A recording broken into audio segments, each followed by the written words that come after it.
Guess what? It's Halloween! Ooh, and that means we get to revisit Hubie Halloween and force Chloe Ritchie to watch it again. Plus, we're talking about the best of the year 2016. This week's movie battle is Critters versus The Gate. And, of course, all the usuals.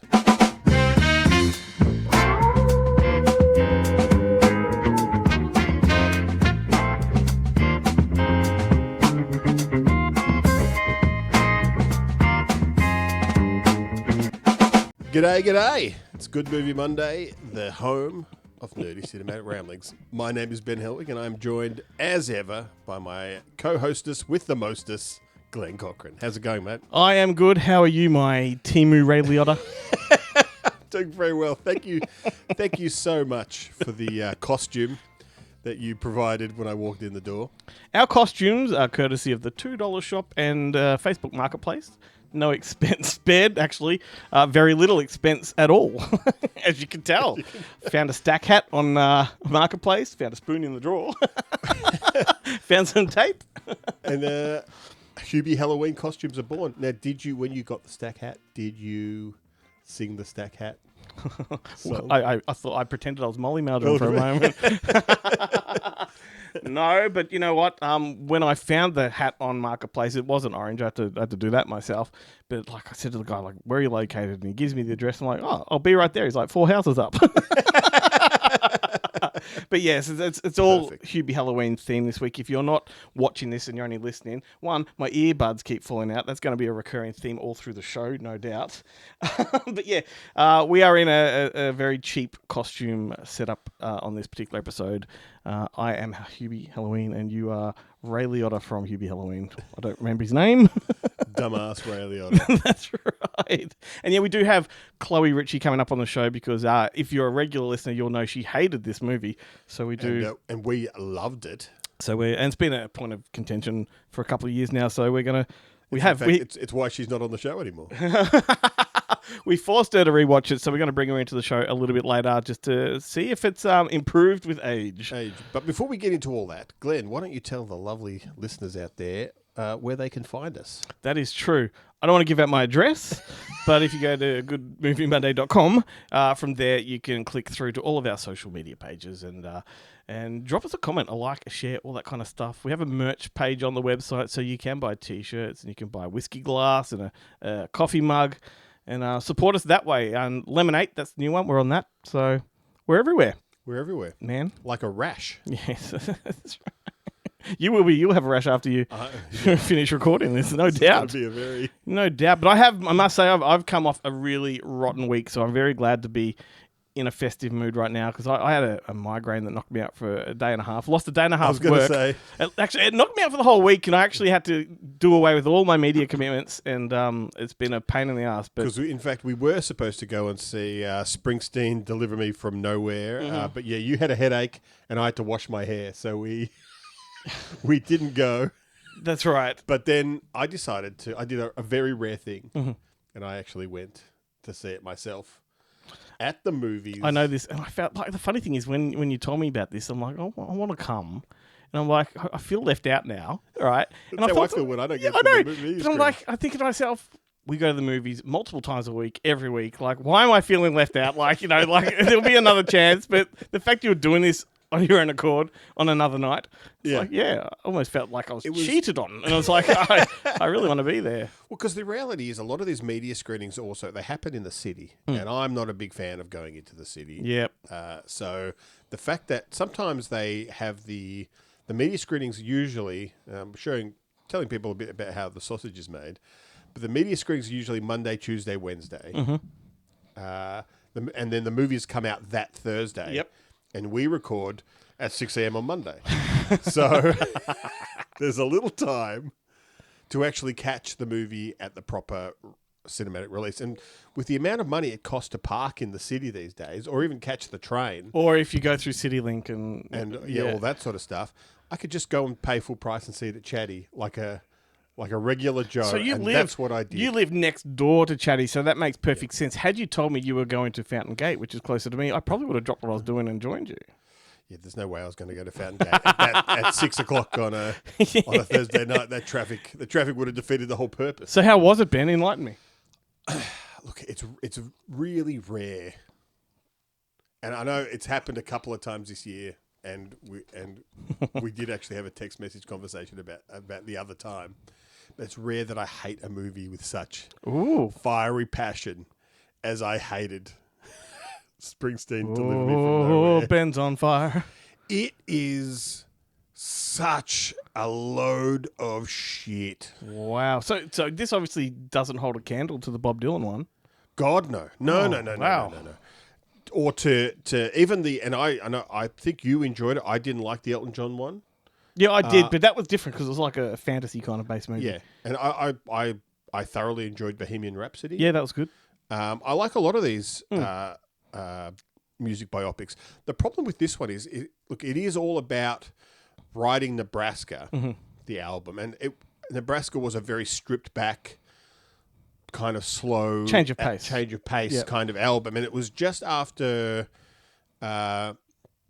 he'd had major success with Born in the USA.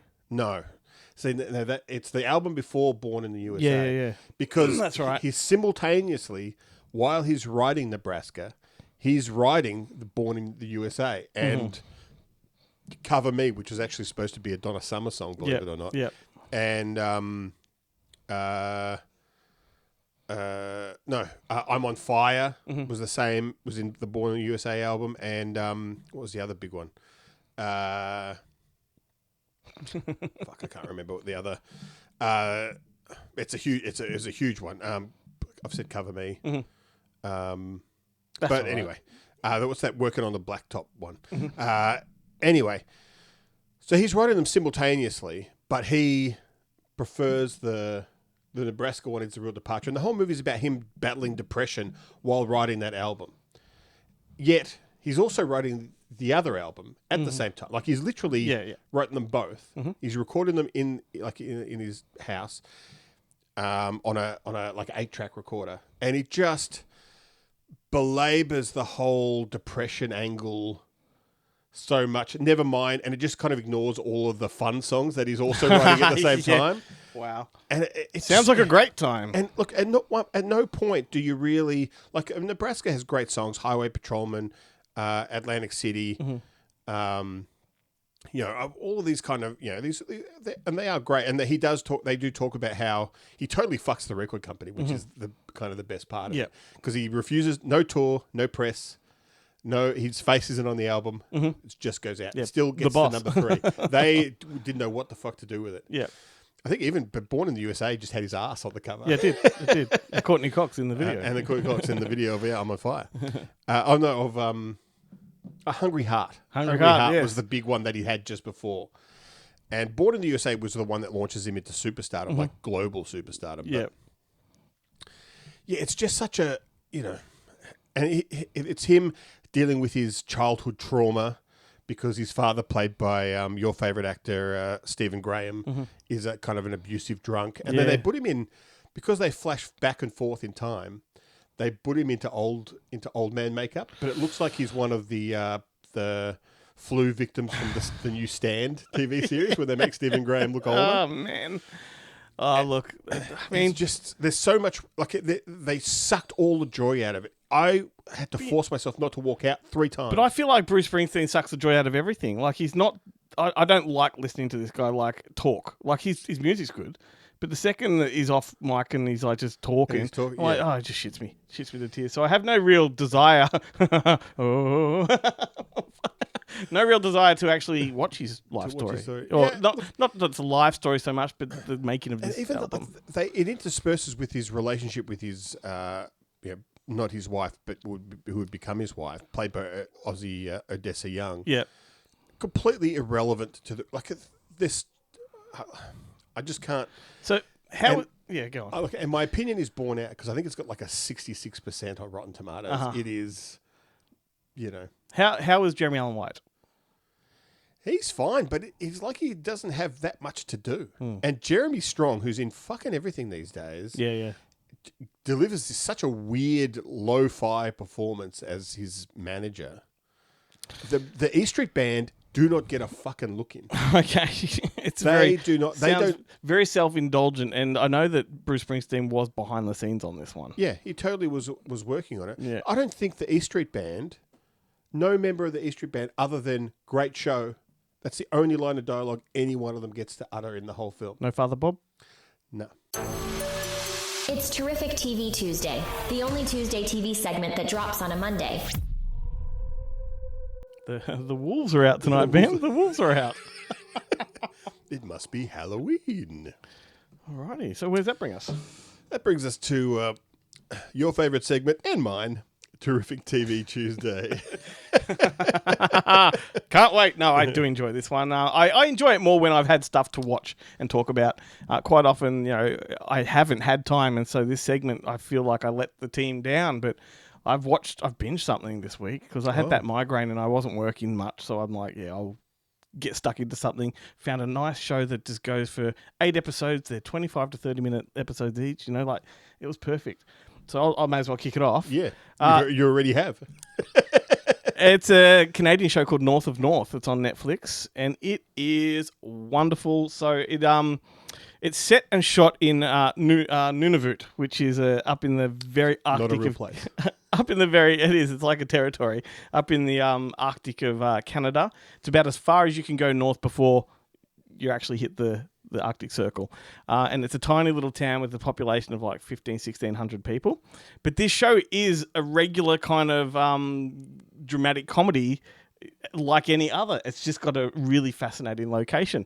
And it's all about a 25-year-old Inuit mother who separates from her dominating and overbearing husband, and she's got to reinvent herself. But the problem is that this small community, they're very traditional, and so she becomes an outcast of sorts, and she's got to sort of win them back over.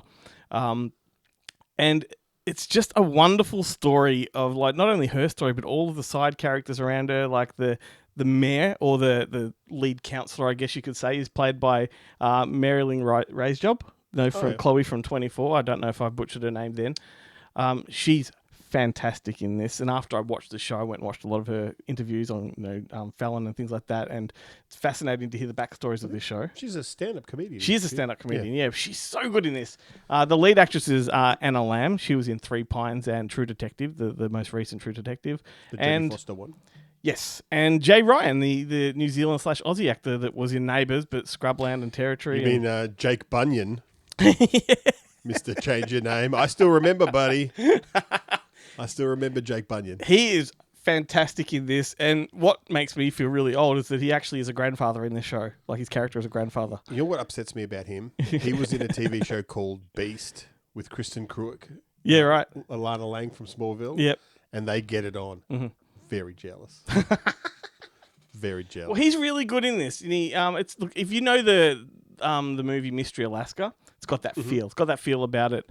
Very funny. Well worth a look. North of North. They just greenlit season 2, so that's coming. Yeah, lovely. And it's this year. It's a new show. It's this year's show. Okay. Yeah. Well, this year I had to venture far away from streaming services because I don't know if you've noticed this, but the V series, the original series of V, Robert Englund, with Robert Englund, that's everywhere. Mm-hmm. You can watch V. Mm-hmm. What's not everywhere is the original miniseries that started it off. Yep. And the Final Battle miniseries, which ends the series. So I've never been able to watch V because I feel like I'm starting halfway through a show. Yep. So I had to jump on the old eBay and actually buy the physical discs. But I did finally get to watch V, the original series, and I fucking loved it. Yes, one of my big regrets was getting rid of the V DVDs in one of those movie market sales. Yeah, I thought, am I going to watch this again? Probably not. And ever since, I'm like, I could really go that. I could really go some V right now. It's amazing because I was a big fan of the V reboot that they did, and there's a lot of stuff in that which parallels, but they've changed quite a bit. But it's always fun to watch what they've kept and what they've thrown away. It is.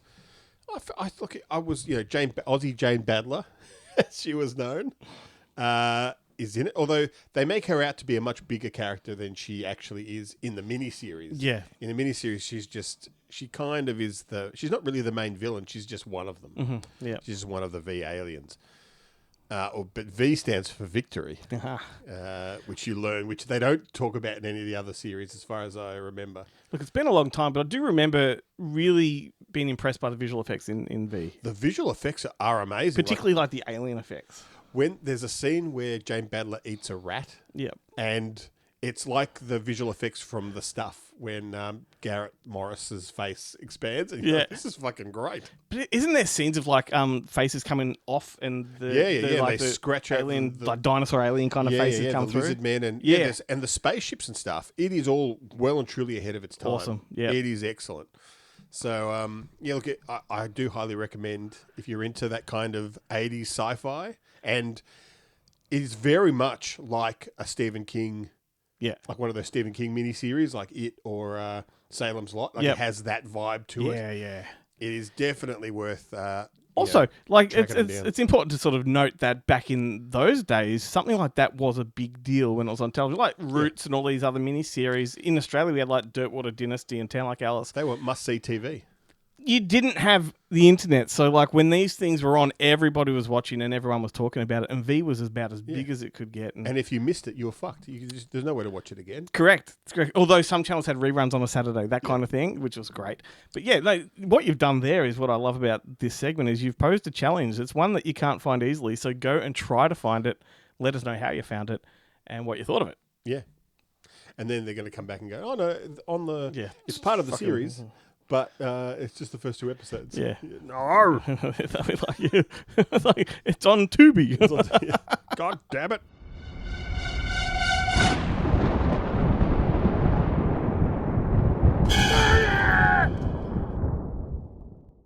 All right, Ben, this is the moment we are waiting for. We've been waiting for this moment since 2020 because that's the year Hubie Halloween dropped. Was it that long ago? It was that long ago, and we thought it was the fucking greatest thing on earth.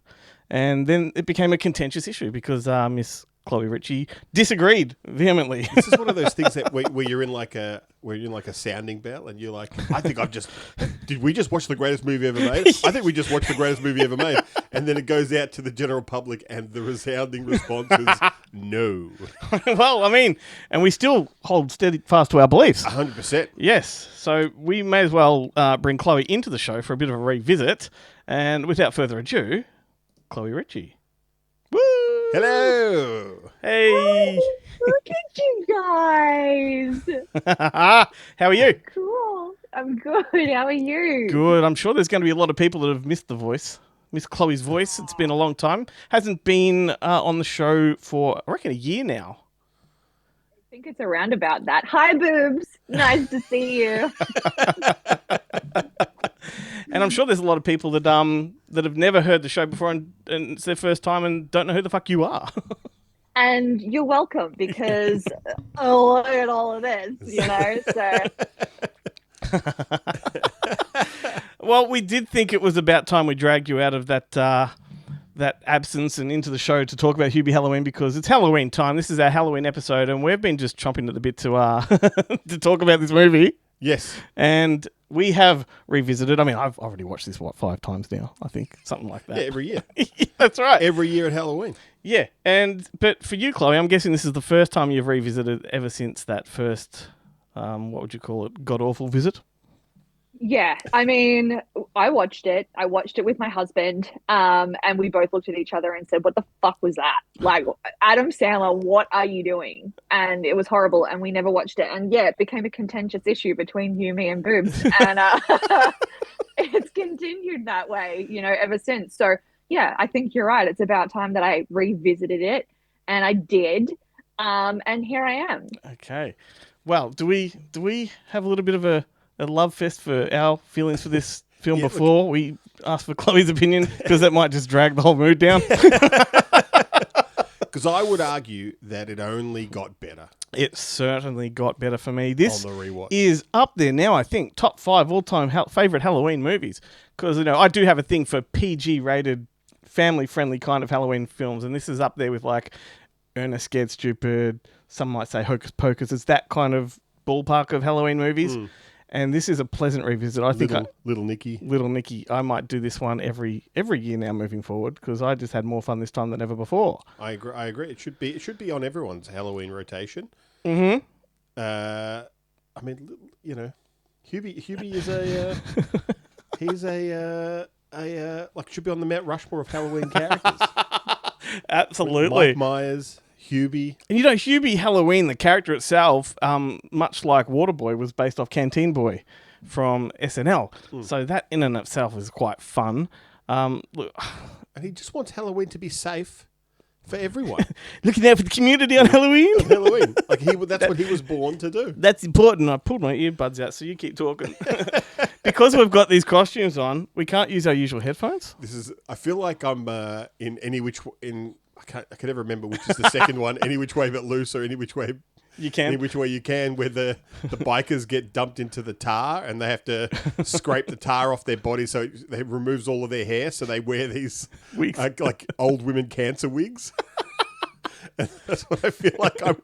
What I feel like I'm wearing. Like it's fine as long as I don't look myself in the camera. Ben's just happy to have hair. It doesn't matter what it looks like. You're right. It's been so long. But I can feel it when I rub it. I can feel dandruff coming off it. I know who you look like right now. I mean, you're supposed to look like the Timu Ray Liotta, right? Yeah. You look like Fred Durst. Have you seen him lately? I look like John Travolta in Fred Durst's movie. The Fanatic. The Fanatic. No, I'll put a photo of Fred Durst on the screen right now, and people will be blown away. I actually like to think that I look like John Wayne Gacy, but the Brian Dennehy version. Yeah, hit the nail on the head. Yeah. But my alter ego is Boobs the Clown. That's a perfect name for a clown. I'm the only clown that's got two honkers. It's my shtick. It's on my card. Halloween honkers. Yeah. All right, so let's do it. Let's find out what Chloe thought. Like I am holding out hope here that the movie improved for you. Before we go on to that, I just want to say that your honk is when you squeeze and they go boobies, boobies. Yeah, like a slow. Like the chickens when you press them. The bees is on the release. Sorry, I had to get that out. Boobies. Copyright that, boobs. You got to copyright that. You're gonna make millions. Millions, yeah. So how did we fare? Okay. I take great offense to you putting this movie in top tier with Hocus Pocus. It's way better than Hocus Pocus. Way better. No, stop it. It's better than Practical Magic. Stop it. Yeah, look, listen, I'm not going to lie. I turned it on. I was in the right frame of mind to revisit this movie, and I did laugh. I laughed quite a bit. Small victories? In the first maybe 40 minutes. Oh, it's hilarious. In the first 40 minutes, when it's all just giving Hubie shit, is like... Well, yeah. It's the best. When they're all giving Hubie shit, his mother's wearing boner t-shirts. I mean, like I that. made a boner. Yeah. It was weird. I had a lot of boners when I was younger. Does he not know what boners are? No, definitely not. I mean, that to me was like the funniest part, and it didn't really have anything to do with the actual movie itself, to be honest. Like with the plot of the movie, it was just like funny. What are you talking about? It's a running gag all the way through. Yeah, it is. Happy Halloweener. The t-shirts on the mother and the friend was like probably one of the best parts of the movie. If I'm going to be completely honest. But I did laugh. However, after the first like 45 minutes, again, I was having trouble. But that's not even like the movie. Ray Liotta doesn't even put the wig on until the second half of the movie. Yeah. I mean, the kids in the movie, they're great. I love them. I know that Adam Sandler always puts his like kids and his wife and stuff in his movie, but I didn't see a full point to them being there. They didn't really contribute overly too much to like the plot of the story. Maya Rudolph is just fantastic. She's fantastic in everything she does. She adds nothing to this movie. Meadows. Oh, she's good. She adds more to the movie than I. Belittling Tim Meadows. Tim Meadows adds a lot when he laughs. Did that turn you on? No. Then we're going to fucking earbuds again.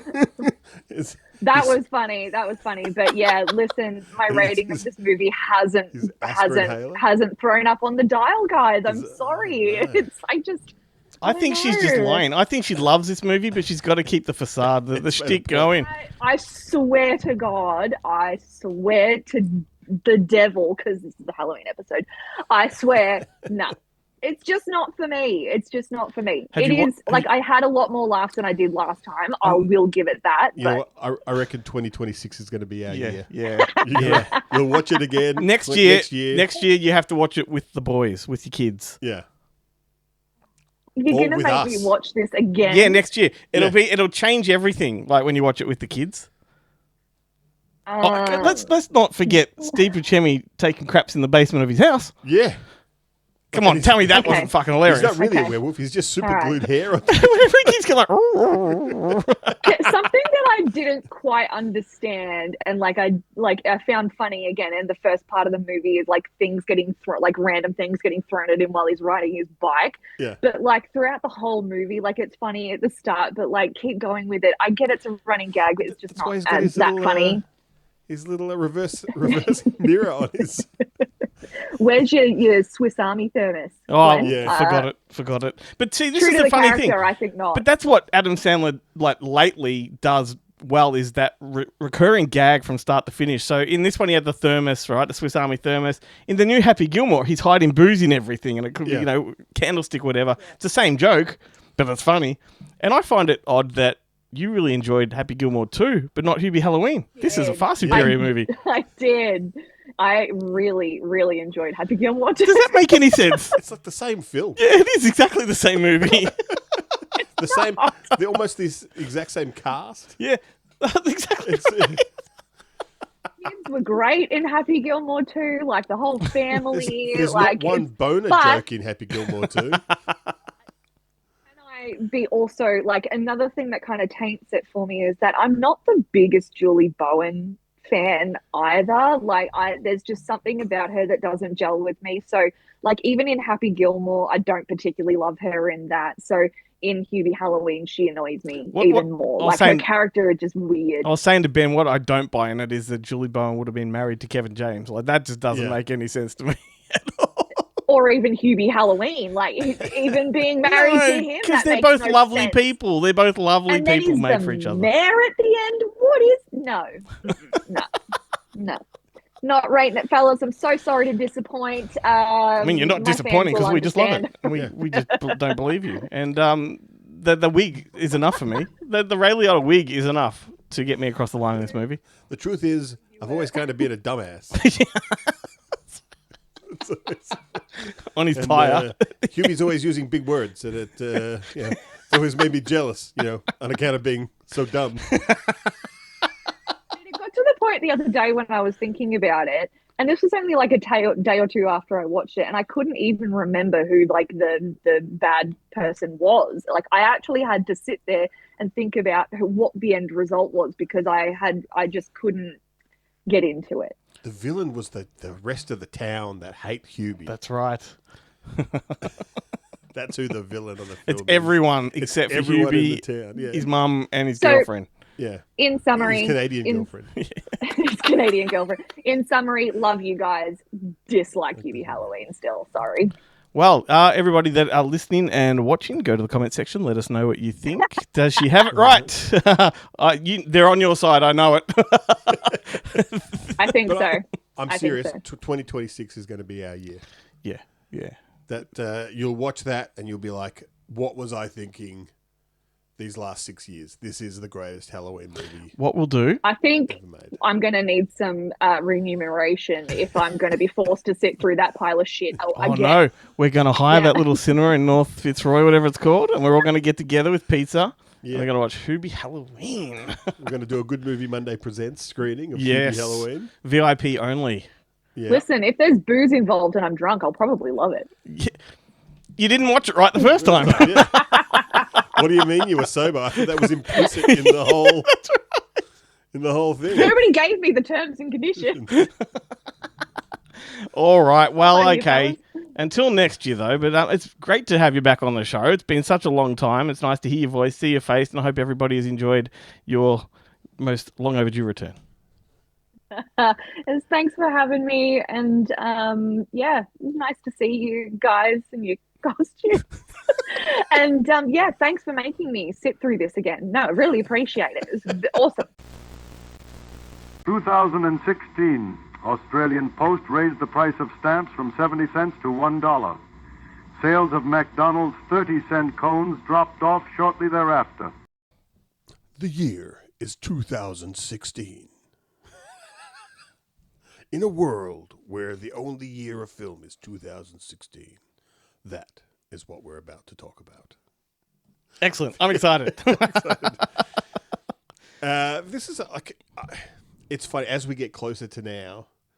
It's starting to get real. And it's also starting to feel like, well, I just saw that. Like, Yeah. you know, everything's recent. Everything is super recent. Yeah, like I can't believe that was 2016. So look, as we always do, we'll start off with the top 10 of that year, the international box office. So number 10, Suicide Squad. Number 9, Deadpool. Fantastic Beasts and Where to Find Them. Batman vs Superman: Dawn of Justice. The Secret Life of Pets. The Jungle Book. Zootopia. Finding Dory. Number 2 is Rogue One: A Star Wars Story, and number 1, Captain America: Civil War. I think this one I've seen 1, 2, 3, 4, maybe 5 of those films. Okay. Yeah. Which I wasn't too think bad. I've seen them all. I don't love this year of film, but there are some great films in here. Should we ramble through some? Yeah, let's do it. Okay, well, I'm starting from the top, work my way down. I got Ride Along 2, 13 Hours, Dirty Grandpa, Fifth Wave, The Boy, Kung Fu Panda 3, and Hail Caesar. Eddie the Eagle, Crouching Tiger, Hidden Dragon, Sword of Destiny. I didn't even know that had a sequel. Yeah, it was a Netflix sequel. Is it a sequel? Yeah. Whiskey Tango Foxtrot, Everybody Wants Some. Mm-hmm. Zootopia, London Has Fallen, 10 Cloverfield Lane, Grimsby, Midnight Special, My Big Fat Greek Wedding 2, The Boss, Hush. Yeah. Hardcore Henry, Free State of Jones, Cafe Society, Sausage Party, Sully came out. Mark Wahlberg had 2 films back to back: Deepwater Horizon and Patriot. What was the other one? Patriot. He wasn't in Ride Along, was he? No, that's isn't that Ice Cube and I thought. And it's Ice Cube and the little one.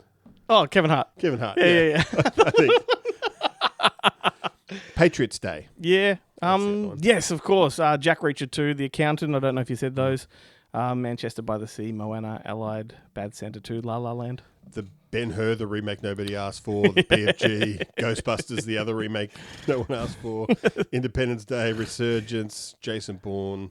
Yeah. The Magnificent Seven is a bunch of remakes. Yeah, absolutely. Well, we are getting into the era of remakes, reboots, and revivals, aren't we? So, I'm going to plough through some Aussie films and then we'll try and guess each other's favourites. But Alex and Eve came out then. Do you remember Arrowhead? Arrowhead came out. Now I know that we're getting into the whole origin of fake champ, because I think Arrowhead was one of those early interviews I did for that. The Daughter, Boys in the Trees, Down Under, Girl Asleep, Goldston, Emo the Musical, Legend of Ben Hall, Lion, A Month of Sundays, Porno, Red Dog 2, Scare Campaign, She-Bulk Massacre, and Spin Out. Now, I remember seeing Scare Campaign at Monsterfest. Yes, you did. That was at Lido.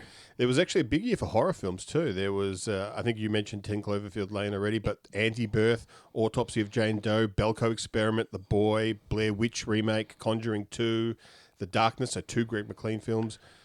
Don't Kill It, The Eyes of My Mother, I Am the Pretty Thing That Lives in the House, Krampus Unleashed, Killing Ground. That was an Aussie one, I believe. Yeah, it was. Love Witch, Limehouse Golem, The Martyrs Remake, Neon Demon, Colossal, Phantasm Ravager came out this year. Far out. And Raw, the big one for Monster. Yeah. Now, was Neon Demon a monster or a myth? Because I remember seeing it, I think, with your boss, Grant. Yeah, I believe it was a myth. But I think it was myth. But that was a pretty good one. Yeah. Anyhow, let's try and guess. I've only got 3 for you because I really found it difficult this year to nail something there that I thought was very Benjamin Boobs. Yeah. To be honest with you. Yeah. So let me guess yours first. Yeah. I've put down Green Room. Yeah. Okay, good. 100%. Well, I feel good now. That's it. I'm done. But I've also got Nice Guys. Did I put that down? Yes, it did. Yes. Excellent. Yes, And the only other one I could think of possibly was Don't Breathe. no. Although I do like that film. I thought that whole come in the syringe thing would really be a Ben kind of thing. Yeah. No, I had Belko Experiment. Yep. Grimsby or the Brothers Grimsby. That scene where they're tossing quarters into their assholes. The fan. And when he climbs into the elephant, and then the elephant starts fucking it. I should have fucking known. That movie, I felt ill. I was laughing so Yeah, hard. Oh, me too. Terrifier was the other big horror movie that came out, which I forgot to mention. The start of a very gnarly franchise. I also had Train to Busan, Okay, yep. Sing Street. Fuck, I love Sing Street. Hang on, I miss Sing Street, so you can put that in my top 10 list for sure. Oh, well, I haven't done yours yet. No, but I'm just saying, you yeah. can, because I'll forget otherwise, but yeah. Never Back Down, No Surrender. The Michael J. White one. Yes. Fuck, I love that film. Dirty Grandpa and Don't Kill It. The Dolph Lundgren. Yeah, okay. That's extreme violence movie. The very interesting selection there. Yeah. Some make sense and others don't. So for you, I had a joke one for you. I had the Red Pill. I do like that. I do like that. You know I like that. I had Yoga Hoses. I know someone who likes it. I thought it might be you. I like it. It's not in there, but your phone is going nuts. It's going nuts. It's because of the... You could put it on silent. The phone is on silent. Well, what's the computer? Oh, if you could just hit the silent button up there, the mute button. or the mute button, either way. Either way. Yeah. What one was that you were saying? Yoga Hoses. Yeah, Yoga Hoses. I don't know. It's one of those films I don't know why I like it. Yeah. I also had Everybody Wants Some. 100%. That was my number one film of the year. I had Pete's Dragon. Almost. I love Pete's Dragon. It's the only one of the Disney sort of reboots I liked because it's not really a reboot. It's a whole new thing. I had Gods of Egypt. Fuck no. The Accountant. No. Hacksaw Ridge. No. And Arrival. Hate The Arrival. Or Arrival. Wow. Hate it. So I got two right, and the rest were like the exact opposite. Yeah, 100%. So I had Everybody Wants Some because obviously I love it. I had Green Room as well. Okay. I had The Legend of Tarzan. Margot Robbie. Yeah, right. Really? Alexander Skarsgård one. I fucking love that movie, and I've watched it maybe 4 or 5 times. Wow. Yeah, it's really good. Hell or High Water. Yeah. Yep. Deepwater Horizon. Yeah, okay. Love it. It's really good. Girl Asleep, which is a Aussie film one, yeah, I've from never seen it. Adelaide. Really like that one. I've watched that many times. Legend of Ben Hall. Of course. Used to have the poster on my wall. I just thought you were being nice. You talk about that film. Because friend of the show, Matthew Holmes directed. No, I became friends with him because of the movie. Like, I loved the movie and got in touch. And then the last one, another Aussie one, Porno. I really love that. That's where I discovered, what's his name? Mark Smith. What's his name? Mark Cole Smith. Mark Cole Smith. Yes. That's the movie where he played the junkie. And I thought, this guy is fucking great. And then he's gone on to become like the biggest bigger and thing on better earth. things. Yeah. He survived a Luke Spark film, so that's it's a major plus. Yeah, so that's it. Yeah. There we go. Pretty good selection. Why don't we listen to see what the Boneheads thought? All right. If we must. Welcome to Bonehead Weekly Fun Size. And this week, we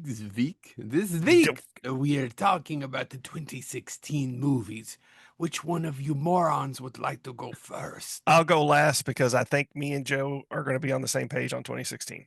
I don't know. It was very hard, but I'll go ahead and pick one. I'm glad you said that, by the way, because it was very hard for me. It was very hard for me. I had forgot what 2016 was. Go ahead. So I'll go first with mine is, man, this is really tough, but I love this movie so much because it's a modern day Western. Hell or High Water, 2016's Hell or High Water with Jeff Bridges. Not what I thought you were going to pick. No, there's another one that's really close. But we forget that Taylor Sheridan wrote some really good movies before he started writing soap operas for TV. Yeah. Yep. And I'm not taking anything away from it, buddy. If I could cash out that check and have a huge ranch in Texas and Montana, I'd do the same thing. Bless him. And by the way, some of the shows I've really liked. I've never really watched Yellowstone, but I thoroughly enjoyed Landman. And Tulsa King. I've yet to watch season 2 and 3 of Tulsa King, but I did enjoy Tulsa King. although that's ran by another show writer, Terry Winter, who gave us Boardwalk Empire. Oh shit! I thought that was. It is Sorry. his show, but Terry Winter is the showrunner on that. Gotcha. FYI, and it is basically Terry Winter's show. So Taylor Sheridan, Terry Winter says, Terrence Winter. I love Hell or High Water. It is a movie where brothers make really bad decisions, and Jeff Bridges is a badass, and innocent people get killed, and has the great line, "Are you armed? This is Texas. Of course I'm carrying a gun." I just really like the movie. It's a modern day Western, and it works, and it's so well written. Taylor Sheridan is a good writer. I'm going to go with it. I said 2016 is a hard year for me because I kept going, oh, that's 2016. That's 20. Oh, man. So I'm going to have an honorable mention. But you know what? I'm going to go with the one that I went back, I've revisited several times, and I'm like, why do I watch this again? Nice Guys. The Nice Guys is just. Oh, that's a good one. That's what I thought your pick was going to be. James and I are on the same page. Yeah, that's a good one. I mean, directed by Shane Black. Russell Crowe is so Russell Crowe, but without being Russell Crowe, and Ryan Gosling. It just works in a way that it shouldn't, and I enjoy it. And so every time I see it, or every time I think about it, I'm like, I'll put it on. There's another great writer who doesn't get enough credit, Shane Black. James, I'm right on with you. My number one pick is The Nice Guys, but since you talked about it, I'm going to go with just because these two movies were neck and neck with me. I got to talk about Hunt for the Wilder People. That's Nice Guys is my favorite movie of 2016 by far, but Hunt for the Wilder People was pretty damn close. It's Sam Neill, directed by Taika Waititi. I apologize if I'm pronouncing that name wrong. But yeah, he did a magnificent job about a kid who's been displaced. He's living with these people. All of a sudden, tragedy happens, and it's just him and Sam Neill living in the woods. It's fantastic. It's funny. It wrenches at your heart. It covers everything. I have a really high honorable mention. Captain Fantastic with Viggo Mortensen. Oh, that movie's so rough. It's so good. That is such a good movie. That is such a good movie. And it's probably Viggo's last best performance. It was right there with The Monster Calls with me, but The Monster Calls is another movie that's very depressing that was very well made that I enjoyed. Anybody else got an honorable mention? I would say A Monster Calls is 2016. It was going to be an honorable mention. The other one I'm going to honorable mention is a movie I waited for since I was a kid because it's one of my all-time favorite characters. I went back and watched the first one in what is now a franchise, and I still enjoy it. Doctor Strange is just a lot of fun for me as somebody that waited Doctor Strange, the first Doctor Strange character works really well. To see it be seen on the screen. I have come to bargain. Yeah. Just a quick shout out, Balco Experiment. Oh, that was a lot of fun. That's a good 85 minutes of brutality. And this has been Bonehead Weekly Fun Size. Okay, Glenn. Now it's time for possibly the toughest movie battle we've ever had on this show. Yeah, this one is a doozy. I texted you during the week saying, motherfucker, this one is rough. Because they are both excellent films. They are excellent. You know, when we put this out on Facebook, because every single week we put our banner up on a Wednesday to let people know what's coming up on the show, and we have the battle there. Brody just went hands down the gate. Like, how can you so flippantly say that? It's just not that simple. It just sounds to me like someone hasn't watched Critters in a while. Yeah, that's right. I watched both in the last week. I didn't need to because I know them very well. I thought this might help me, decide a winner. Didn't? I can't. I don't even know if one's a better, you've got favorites and I don't even know if one's a better movie. I think they're just both really good. So just some biographical information. So The Gate, 1987, directed by Tibor Tokacs, starring Stephen Dorff, Christina Denton, Louis Tripp, and I didn't realize this until I was actually looking at the IMDb page, but her two bitchy best friends are Kelly Rowan and Jennifer Irwin, who have gone on to have decent careers. One being the mum from the OC, and the other one, she's in a bunch of stuff. So that really took me by surprise because I did not recognize them as little girls. Yes. And with great hairstyles. With great hairstyles, yeah. And Critters from 1986, so the year before, directed by Stephen Derrick, who would go on to direct things like Bill and Ted's Excellent Adventure, Don't Tell Mum the Babysitter's Dead, The Mighty Ducks, The Three Musketeers, Mr. Holland's Opus, Life or Something Like It, and of course Dolly Parton's Coat of Many Colours. Yes. Starring Scott Grimes, Nadine Vandervelde, Dee Wallace, Billy Greenbush, M. Emmett Walsh, Don Keith Opper, Terrence Mann, and of course Lynn Shay, who I think was contractually obligated to be in every New Line film. Yeah, I watched this 2 nights ago. I could watch it again right now. I love it that much. Oh, so I'm just in my mind trying to think which one I enjoyed more.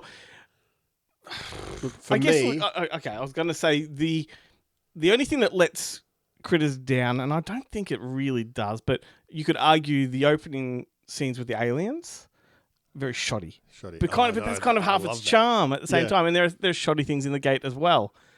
You go on while I try and put this together. For me, Critters wins. Yeah, because Critters is a much bigger in scope. It has a lot more characters. It has a lot more stuff going on. I love the fun stuff with the special effects. I love the alien bounty hunters. Yep. I love Emmett Walsh.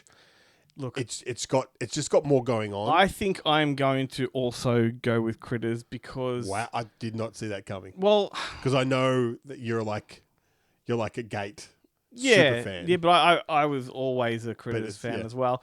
But also, you have been hassling me for years for the Critters TV series if I could find it. You say, yeah, that's right. Well, not years, months. You say that it's bigger in scope, Critters. It is, but also it's very self-contained at the same time. Like it could easily be a soundstage, and I love that kind of stuff, right?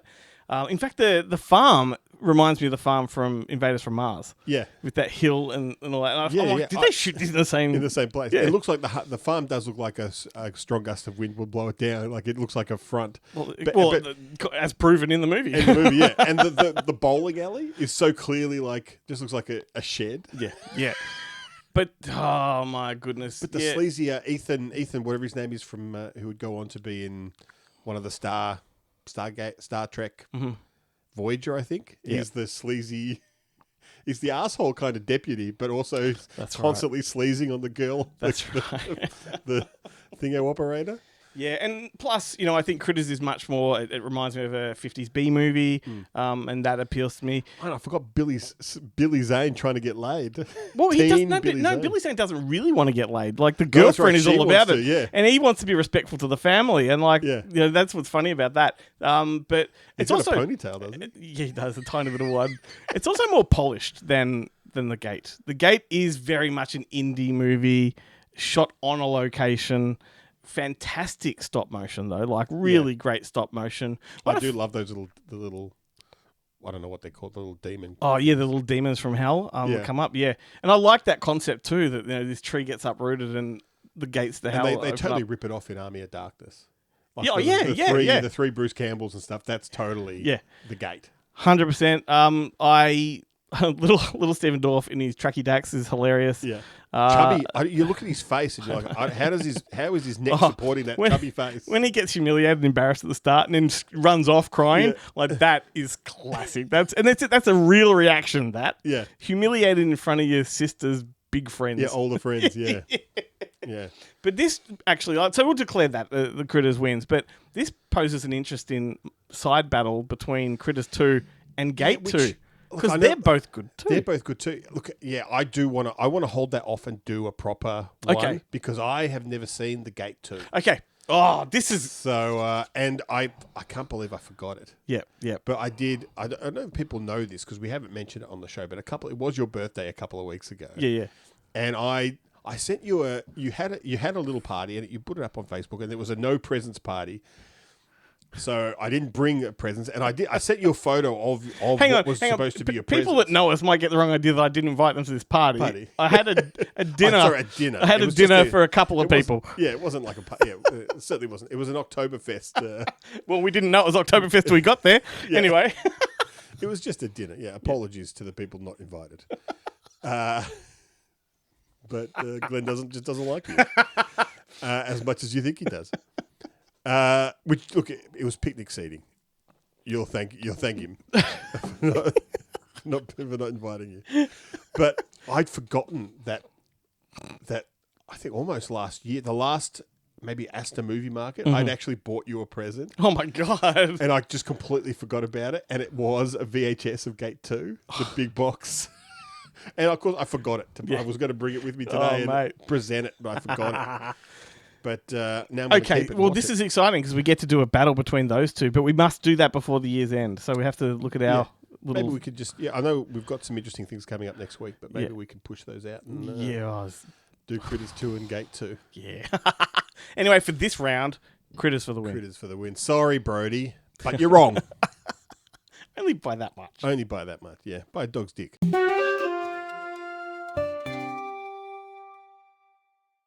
All right, Glennis, it's time to wrap things up with our rapid fire recommendations. I noticed you didn't go hard on that because you got a wig on. That's right. I don't want to lose. It's like the first rule of being a mascot. You never want to lose the head.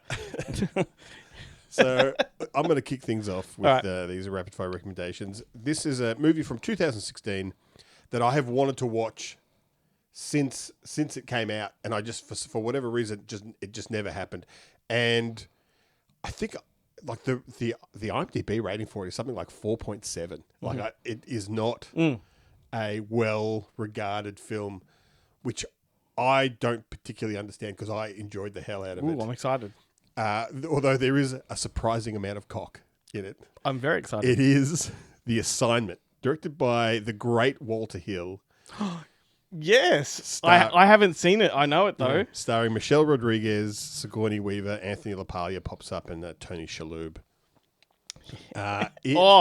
This is the controversial one, isn't it? It was very controversial. So basically, the plot of this film is Michelle. Don't get us in trouble. Yeah, Michelle Rodriguez plays like this hitman character. Yeah. That on one of her jobs, she kills a friend of Sigourney Weaver's, and Sigourney Weaver is a plastic she's a surgeon who has been lost her license and operates on the fringes of society.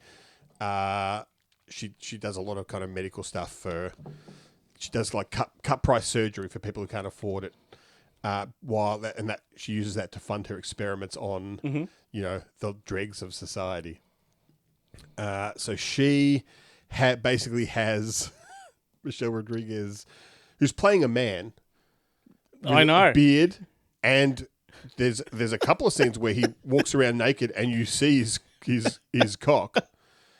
So she has him knocked out, and when he wakes up, he is Michelle Rodriguez. She's given him Miguel Rodriguez. She's given him gender reassignment surgery, and left him like this note saying, "I've left you $100 for sundries and some hormone drugs, and good luck." So she's basically in punishment for killing her friend. She's removed his toxic masculine traits. Man, and of course, yep, it doesn't work, and Michelle wants her revenge. This is great. Like, I mean, you certainly couldn't make it now, that movie, but even then it was controversial. Totally. I mean, look, I don't think anything's changed. I think you could still do it. Like, it's a forceful gender reassignment. And when he tries to go and get it reversed, and the doctor's like, well, your penis is gone. Like, but nowadays they say, why would you want it reversed? Yeah. Yeah, that's but the thing. they were like, it's like, and even they're like, how did you even get it done? Because he's trying to hide the fact that he got it. It's been forced on him, and he's like a legitimate. Yeah. Like it takes you have to be on the program for at least a year or 2 years before they living as a successful kind of transsexual lifestyle. Yeah. Before they even considered doing the gender reassignment surgery. So, and he's like, oh, it was a month. He has no idea. He's just kind of floating through it. And they're like, well, whoever the surgeon was, they've done an excellent job. And I'm sorry, your penis is gone. We can remove the breast implants. See, I just think you chose a movie with a controversial topic just to get me in trouble. Just for fun. Yeah. No, hoping I'd say something. Like I said, not falling for it. There's a bunch of movies that in 2016, as it turned out, I didn't see. This is one of them. Yeah. I gave it a watch and I enjoyed it. It was pretty bloody good. Excellent. I mean, I've always been curious about it, so I might have to. That's what they all say, isn't it? Yeah, that's right. So that's why people go to Thailand. Always just be curious. Mine is from this year, or last year, but technically in Australia this year. It's a A24 film starring one of my least favourite actresses in the world who's actually pretty good in it, so I'll give her that. It's called Y2K. No, Y2K, this movie, which is directed by Kyle Mooney, who's an actor from SNL. and it stars Jaden Martell, but Rachel Zegler, she's the one I'm referring to. Julian Dennison's in it, Mason Gooding, Alicia Silverstone's in it as well, and a bunch of other familiar faces you'll recognise. Fantastic throwback B-movie, ultra-violent. It is all set on New Year's Eve, 1999, and the movie poses the what if the millennial bug was real. So the second the clocks turn to midnight, all the machines come alive and start. It's like a fucking global massacre. Like they go to town. It's like Chopping Mall. Like it's like wow. And it's that it's that 80s that 90s I should say feel, that 90s aesthetic. It's very grunge. They dress like grungy, kind of teenagers. The music's fantastic. All the tech in it is 90s tech. There's a lot of VHS and a lot of that kind of stuff. Even a videotape comes to life and starts going. It's just a wonderful, wonderful movie that when we were teenagers we would have lapped this shit up. Yeah. I wonder how teenagers of today take to it, because it did tank, at the box office. I think it went straight to video. Actually, I don't think it got theatrical. That's where all good films should go. Exactly right. No, that almost feels intentional, doesn't it? Like if you really want to be a throwback movie, don't go to theatrical. Yeah, that's right. Straight to video. Yeah, but with a 90-day rental window. It's very topical too, because one of the main stars in this, who, look, it's kind of a spoiler, but if you really don't want to know, tune out for the next 30 seconds, but it won't matter to you. Like Fred Durst, all right? Fred Durst is in this, and he plays one of the guys that helps save the day. Like it is, of course he does, but he plays old now Fred Durst. Oh, then is he playing Fred Durst? Yeah, he's playing himself as 90s Fred Durst, but looking older. It's hilarious. Not since Unbearable Weight of Massive Talent. Yeah, that's right. Have I wanted to see a movie more. So there you go. So welcome back to the show if you put us on mute while we talked about that. Fantastic movie, Y2K. Get on it. When we wrap this up, I'll play the trailer for you. I think you'll love it. I do, yeah, want to see it. It sounds like it would be a good companion piece to, what was that? The Aussie one, Strange Planet? Was that one? Oh, yes. And it was released for Trop Festival or something like that. Yeah. And it was, because that was the, people going out partying on that. Exclusive to Video Easy at one point in time. Yes. Yeah, and it was all about it wasn't focused on the Y2K thing, but it was at that time. Yeah. Not to mention, most teenagers now won't know what Y2K was. So the movie kind of does, I think, miss an audience. Like it's aimed at our audience, but they won't know what the VHS players are. They won't know. They barely know what a computer is. Most of the tech in this, to be honest with you. Yeah. Cool. There we go. Like a big phone, right? That's what a computer is. I think we've got to that point of the show we can actually start to take this shit off, because my head is itching. I don't know about yours. You don't know that I put super glue on that, so this come back next week with a rainbow buzz cut. I'll be like George when he gets the wig. All of a sudden, I'm a ladies' man. The whole time we've been recording, I keep thinking there's something up here, and it's this thing. Like it's really like, what the fuck is it? It's just what's behind you. Yeah. It's behind you. It's behind you. Fucked up a spoon for this. That looks like a what's the name spoon too? It's one of those long ones for a milkshake. Yeah, I was going to say the what's the green absinthe? An absinthe spoon.